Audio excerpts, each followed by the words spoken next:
ukubona wena unenkinga uye emthandazweni, mawuphuma emthandazweni inkinga isakhona, but inhliziyo ipholile. Haleluya. Kunale peace le ongayazi ukuthi ivelaphi. Haleluya. Ubuye ne-different perspective. Haleluya. Hallelujah. Our God is awesome. Hallelujah. Our God indeed is supernatural. Hallelujah. Ngiyamlandelwa ke nje namhlanje bazalwane. Hallelujah. Hallelujah. Sizovula uMalaki chapter 3 verse 10. Hallelujah. Hallelujah.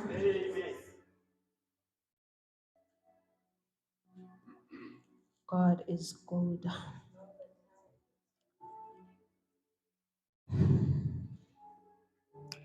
Malaki 3 chapter 10 is about shorter than myself. Hallelujah. Bring all the tithes into the storehouse, that there may be food in my house. Hallelujah.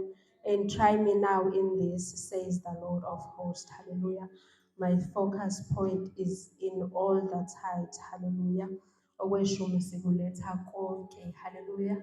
Asilethi ingxenye ethile. Hallelujah. But konke. Hallelujah.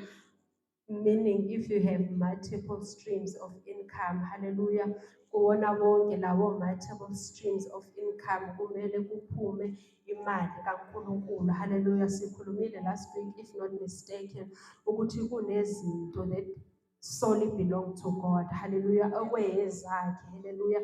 Okungamele ukuthi sideblishe kukho. Hallelujah. Tithing is one of those things. Hallelujah. Okweshumi solely belongs to God. Hallelujah. And he demands it. Hallelujah. And God cannot be moved. Bazalwane. Hallelujah. If we are not abiding, hallelujah, we will reap low. Hallelujah.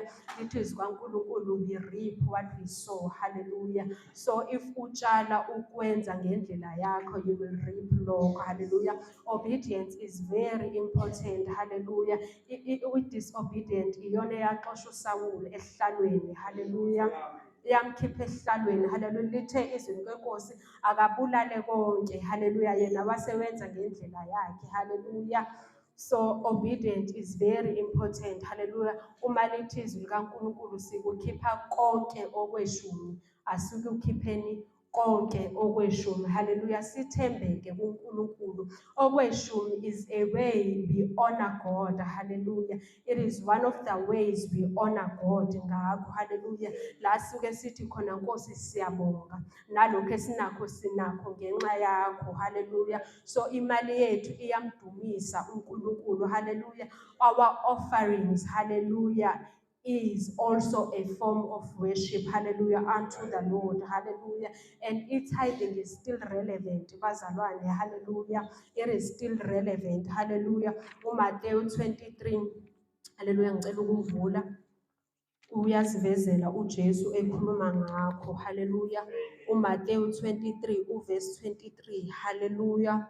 Lithi izwi likaNkulunkulu, woe to you, ukhuluma uJesu la.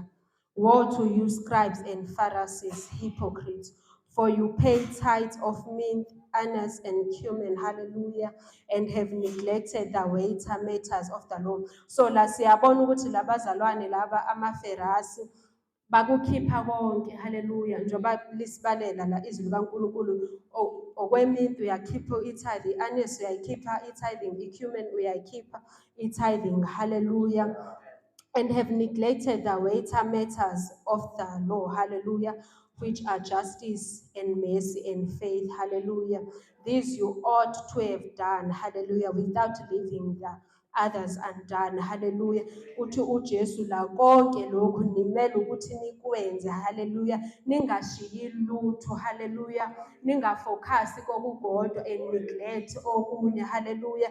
Ningafocus kwi-justice only and neglect okwe-tithing. Hallelujah. Ningafocus only kwi-mercy and faithfulness. Hallelujah. And neglect okweshumi. Hallelujah. Kanjalo futhi ningafocus only kwi-tithing and neglect justice, hallelujah, and mercy and faith, hallelujah. And it is kaNkulunkulu, those are weightier matters, hallelujah. And you cannot be found being faithful, hallelujah, kodwa ube ungakhiphi okweshumi, hallelujah. So uyabona izwi likaNkulunkulu ukuthi it ties everything together, hallelujah. Hallelujah. Ilokho nje bazalwane ebengifuna ukudlulisa ukuthi let us be found faithful before God. Hallelujah. Let us walk righteously before God. Hallelujah. Senze konke elithi izwi likaNkulunkulu sikwenze. Hallelujah. Sithembeke ezintweni zonke. Hallelujah. Sinakho because sikuphiwe uNkulunkulu. Hallelujah. Asibuyise kuye uNkulunkulu. Hallelujah. Hallelujah. Sine bank account bazalwane. Hallelujah. Ngizocela nje ukuthi ngiyifunde. Hallelujah. Ngizocela nje ukuthi ngifunde mhlawumbe makukhona abazalwane abangenayo because abanye abekho ku WhatsApp. Hallelujah. I-account yethu eyase FNB. Hallelujah. I-account number ithi 630299463332. Hallelujah. 630299463332. Hallelujah. E-FNB. Hallelujah. Hallelujah. Singayifaka nalapho imali if kukhona abangenawo ucash. Hallelujah. Sithembeke bazalwane before God. Hallelujah. It is not for men. Hallelujah. But it is for God. Hallelujah. Indlela esidumisa ngayo uNkulunkulu. Hallelujah. And God is faithful. Akawadli amandla umuntu. Hallelujah. Akawadli amandla umuntu. Hallelujah. Sine-envelope bazalwane. Siyakufaka la okweshumi. Hallelujah. Ubhale imininingwane yakho yonke. Khona noma ufuna ukwenza a particular offering, just ubhale uspecify ukuthi what kind of offering ukuze sizokwazi ukuthi si-allocate endaweni ezi-right. Hallelujah. Hallelujah. Singasukuma sizonikela. Amen.